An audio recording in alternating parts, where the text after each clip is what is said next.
Hey everyone, welcome back. In this quick guide, I'll show you how to add collapsible or foldable sections inside Google Sites. It's super useful when you want to organize long pages, hide extra details, or just keep things clean. So yeah, let's get started. First, open the site you want to edit. If you're already logged in, you'll see your list of sites. Just click the one you want to work on. Over on the right side, you'll see the Insert panel. This is where all the content tools live. Scroll down a bit until you notice the section labeled Collapsible Group. It's pretty easy to miss, so yeah, just look for it. Now click on Collapsible Group. Google Sites will drop in a foldable section with a title on top and a content area underneath.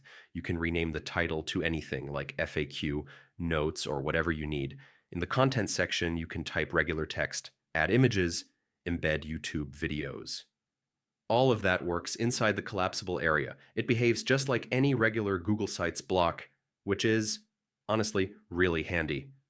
If you want more collapsible items, just duplicate the one you have. You can also drag them up or down to reorder everything. This is great for organizing long FAQs or multi-section pages. Before publishing, hit the preview button at the top. This lets you test how the collapsible sections open and close on desktop, tablet, and phone. If something looks off, you can hop back and adjust it. And that's basically it. Adding collapsible or foldable elements in Google Sites is super quick, and it instantly makes your pages easier to navigate. If this helped you out, feel free to like the video and subscribe for more quick tutorials. Thanks for watching.